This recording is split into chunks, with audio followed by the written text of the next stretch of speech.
We moved from Germany to the US 1.5 years ago, and I am, to be honest, super homesick right now.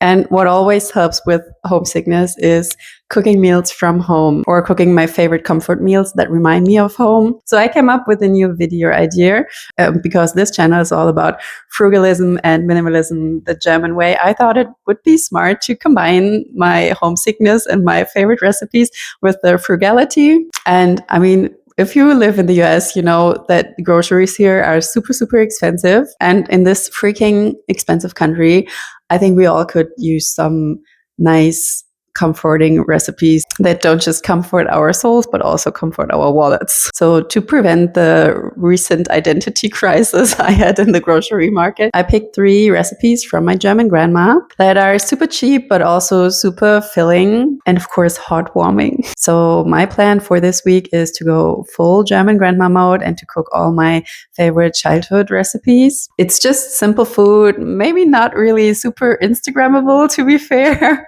But I promise you, it's going to be filling and surprisingly good. We already had everything for these recipes at home, and I don't want to do a fake grocery haul. So I just gonna check the prices for the ingredients online. And you see, it's probably like $20 for all of the ingredients. And I'm sure that you will still have something left after cooking. I assume that you have some stuff at home already, like spices and oil and maybe vinegar, so like kitchen basics.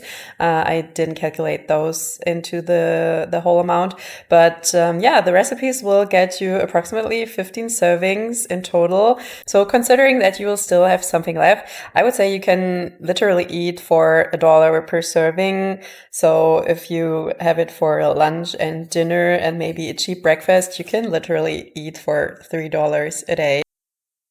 So we're gonna get some potatoes, onions, and some sausages. The sausages are not necessary. My husband wanted them to be in this list, but I'm a vegetarian, so you can just leave those out and save another $2.50.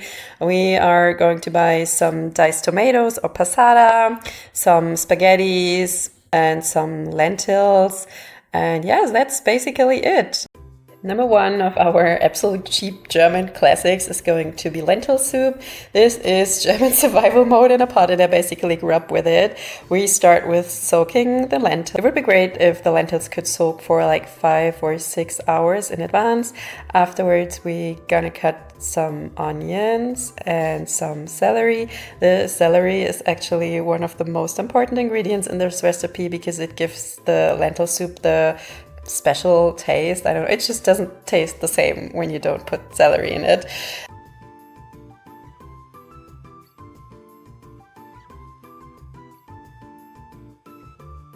And of course, potatoes and carrots. We cut those in tiny little pieces.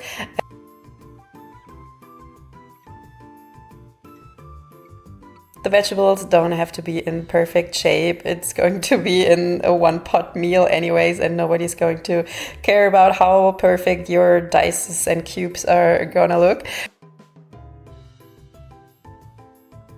We're gonna fry everything in a pan and add the vegetables, the lentils, and the water in which the lentils were soaked.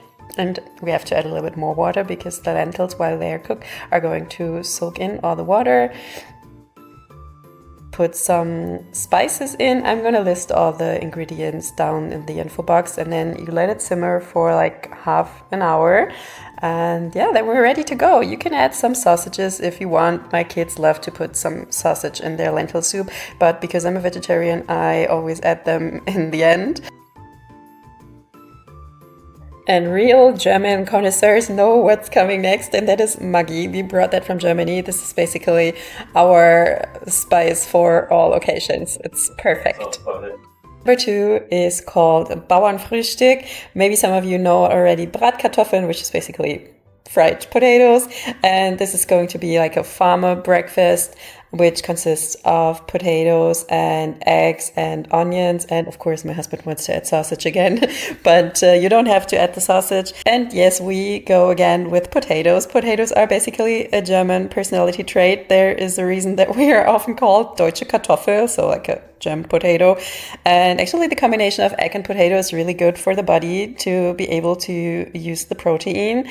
So you boil the potatoes. It's really super cheap. The potatoes per serving are maybe 30 cents.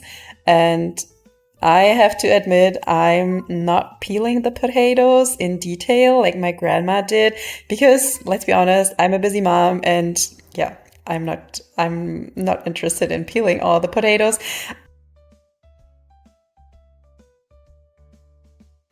Actually, after they've been cooked, the peel often comes off easily by itself anyway, so you don't really have to peel them.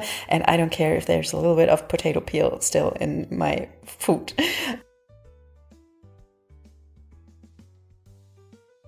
So today we're going to cook outside, but you can also just cook it inside with a normal frying pan. You don't have to have this cast iron pan. It's really not necessary. It's just our favorite style of cooking. When the weather is nice, we love to do it outside. So you just fry the onions and take your cooled down sliced potatoes, fry everything in a big pan. You can add sausages. You don't have to. I just gonna give all the sausages in the end to my husband. I know that some vegetarians don't like it when their food was in contact with meat, and I don't like it too, to be honest. But in this case, I just didn't want to go back and forth with cooking inside and outside. So I went with the sausage and just gave it in the end to my husband and only ate the potatoes and the egg. Yeah. And you just basically throw everything in a pan, give it a good stir. Let everything fry until it's nice and crispy. Crack the eggs in and yeah, give it a good stir. And after you cooked everything well through, enjoy.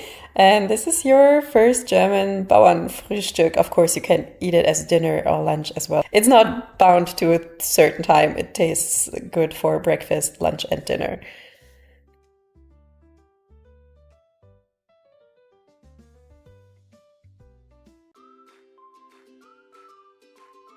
And we end the week with a recipe that I think every single child from Germany knows. And this is called Miracoli. And it's basically just spaghetti with a tomato sauce with a very special spice in it and Parmigiano on top. And I know this sounds so not German, more Italian because of the pasta, but I guarantee you that this recipe, like every child that was born in Germany between 1990 and 2000 knows this recipe. Since you can't buy the original spice mixture here, I'm always trying to do it on my own. And I'm going to show you how to do the Miracoli spice paste by yourself. We're just gonna start off with boiling some spaghettis. I'm going with whole wheat spaghettis because of health reasons, but you can also just take plain spaghettis. It doesn't really matter. The original recipe is with plain spaghettis. Then you go ahead and put some onions, some garlic powder, some vinegar, salt, and a lot of spices, pepper, and some basil and oregano leaves. That's actually the most important part because this is what gives the whole paste this Miracoli taste. Then you put some tomato paste in it and give it a good stir so that you get like a really thick paste.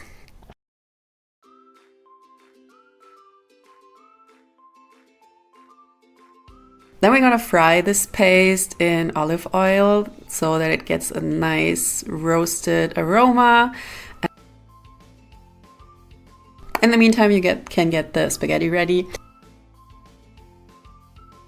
And then just put some passata or like crushed tomatoes onto the fried tomato paste or the spice paste and give it a good stir so that the paste dissolves in the tomato. And as you can see, I'm not a pro in decorating my spaghetti. I tried my best. Doesn't really look professional. It still tastes good. Just put the tomato sauce on top, top it with some Parmesan, some Parmigiano. A cheaper alternative to Parmesan cheese is to just take crushed nuts, crushed walnuts, for example, mixed with yeast flakes, but yeast flakes are not very common in the US, so that's maybe more a German thing. So eating tomato sauce on a white couch is maybe not the most intelligent decision, but yeah, it's cozy.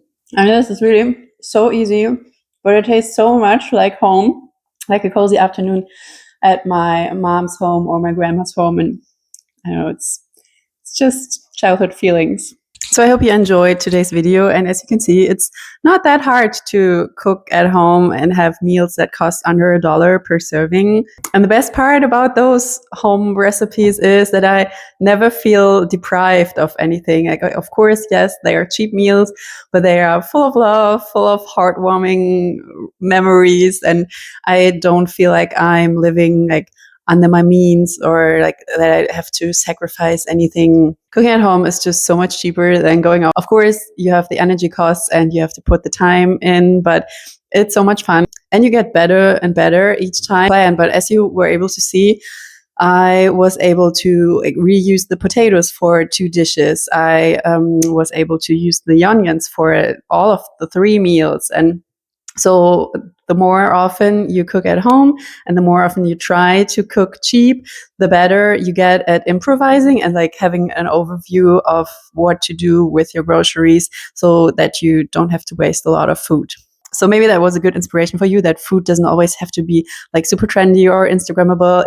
It can be just super simple and cheap, but that doesn't mean that it's less tasty or less good for your soul. And in this economy, to be honest, it's just a necessary life skill that you need to be able to cook at home. And I feel like groceries are one of the parts in your monthly budget where you can save the most on a like recurring basis, because it comes back every single month and it adds up so much over the years.